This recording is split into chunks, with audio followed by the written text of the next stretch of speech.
तो चलिए आज एक ऐसी यात्रा पर चलते हैं जो काफी गहरी और दिलचस्प है। एक ऐसी यात्रा जिसमें हम समझेंगे कि भक्ति योग के हिसाब से एक भक्त का आध्यात्मिक सफर, उसका रास्ता कैसा होता है, इसके अलग अलग पड़ाव क्या हैं। तो सबसे पहला सवाल, ये सफर आखिर शुरू कैसे होता है? और उससे भी बड़ा सवाल कि इस पर चलने के लिए क्वालिफाइड कौन है? कौन है जो इस रास्ते पर चल सकता है? इसका जवाब शायद थोड़ा सा हैरान करने वाला हो। इस पूरे सफर की शुरुआत होती है एक चिंगारी से। और ये चिंगारी क्या है? ये एक बहुत ही खास तरह की क्वालिफिकेशन है जिसे कहते हैं अति भाग्य, यानी एक्सेप्शनल गुड फॉर्च्यून। अब ये भाग्य या फॉर्च्यून सुनकर ऐसा लग सकता है कि शायद किसी लॉटरी की बात हो रही है, लेकिन नहीं। असल में ये है अति भाग्य, सही लोगों से मिलना, उनका संग मिलना, ऐसे शुद्ध ज्ञानी भक्तों का साथ मिलना जिनके संग से ही वो पहली आध्यात्मिक चिंगारी जल उठती है। तो ये संग, ये एसोसिएशन एक डोमिनो इफेक्ट जैसा है। पहले बिना किसी प्लान के किसी शुद्ध भक्त से मुलाकात होती है, फिर उनके साथ समय बिताने का मौका मिलता है और धीरे धीरे उनका जो आकर्षण है ना भगवान के प्रति, वो कंटेजियस हो जाता है। वो हमें भी आकर्षित करने लगता है और बस यहीं से विश्वास का एक छोटा सा बीज, जिसे कहते हैं श्रद्धा, वो अंकुरित होने लगता है। तो फिर क्वालिफाइड कौन हुआ? ये एक बहुत ही इंटरेस्टिंग बैलेंस है।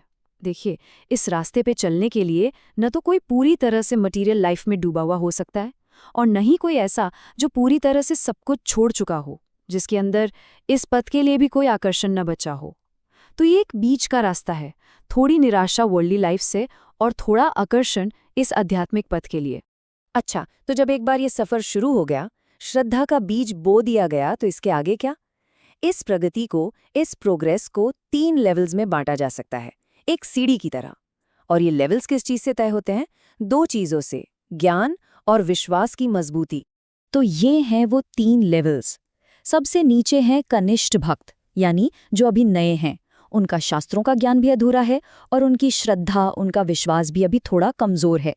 बीच में आते हैं मध्यम, जिनका ज्ञान भले ही पूरा ना हो, लेकिन उनकी श्रद्धा मजबूत हो चुकी है।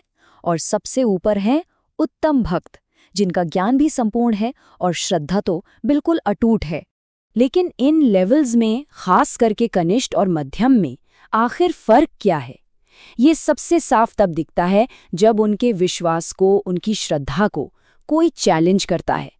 तो सोचिए एक ऐसी सिचुएशन, एक मध्यम भक्त और एक कनिष्ठ भक्त, दोनों के सामने कोई उनके विश्वास के खिलाफ तर्क रखता है। जो कनिष्ठ भक्त है, जिसका विश्वास अभी कमजोर है, वो शायद उस तर्क से हिल जाए, कंफ्यूज हो सकता है वो सामने वाले की बात मान भी ले। लेकिन जो मध्यम भक्त है, भले ही वो उस बहस में जीत न पाए, अंदर से वो जानता है कि वो सही है, उसकी श्रद्धा मजबूत है, वो डगमगाती नहीं। यही है वो पेड़ और पौधे वाला फर्क। अब इस सफर में जैसे जैसे कोई आगे बढ़ता है कनिष्ठ से मध्यम की तरफ, तो 2 बहुत बड़े, बहुत पावरफुल टेम्पटेशन सामने आते हैं और ये इतने सटल हैं कि रास्ते से भटकाने का पूरा दम रखते हैं।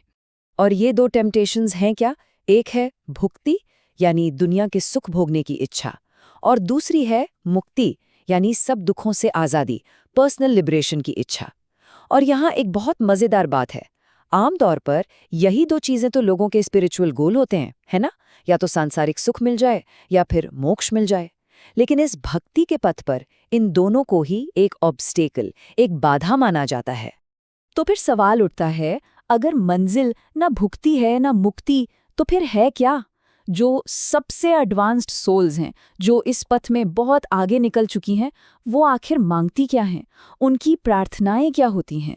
इसका एक बेहतरीन उदाहरण मिलता है राजा पृथु की प्रार्थना में। वो कहते हैं, हे प्रभु, मुझे वो मुक्ति, वो लिबरेशन नहीं चाहिए जिसमें मैं आपकी सेवा के अमृत को न चख सकूं। सोचिए, वो मुक्ति को रिजेक्ट कर रहे हैं और बदले में क्या मांग रहे हैं? मुझे लाखों कान दीजिए ताकि मैं आपकी महिमा सुन सकूं। मतलब सेवा करने की और ज्यादा कैपेसिटी मांग रहे हैं। एक और जबरदस्त उदाहरण है वृत्रासुर का। एक युद्ध के मैदान में मौत के करीब खड़ा वृत्रासुर क्या प्रार्थना करता है? वो कहता है, मुझे न स्वर्ग का राज्य चाहिए, न कोई चमत्कारी शक्तियां, और न ही इस जन्म मृत्यु के चक्र से मुक्ति। मुझे तो बस आपकी सेवा करनी है। हर तरह का इनाम, हर तरह का रिवॉर्ड ठुकरा दिया, सिर्फ एक चीज के लिए, सेवा। तो इन प्रार्थनाओं से एक बहुत ही गहरा राज खुलता है। इस रास्ते की मंजिल, इसका अल्टीमेट गोल कुछ पाना नहीं है, बल्कि वो देना है। इसका मतलब जो अंतिम उद्देश्य है वो है सेल्फलेस सर्विस, निस्वार्थ सेवा। और इस सेवा को पर्सनल फ्रीडम यानी मुक्ति से भी ज्यादा कीमती माना गया है। तो सारा सार ये है कि असली संतुष्टि, असली खुशी दुनिया से भागने में नहीं, बल्कि उसके स्रोत, उसके सोर्स की सेवा करने में है। इस कॉन्सेप्ट को समझने के लिए एक बहुत ही सिंपल सी एनोलॉजी है। देखिए, जब हम खाना खाते हैं तो हाथ खाना उठाता है, मुंह उसे चबाता है और पेट उसे रिसीव करता है। लेकिन पोषण किसको मिलता है? पूरे शरीर को मिलता है ना? हाथ को, आंख को, पैर को, सबको। बस ठीक इसी तरह जब कोई जड़ यानी भगवान की सेवा करता है, उन्हें पोषित करता है, तो उसका पूरा अस्तित्व, उसका पूरा सेल्फ अपने आप ऑटोमेटिकली सेटिस्फाई हो जाता है।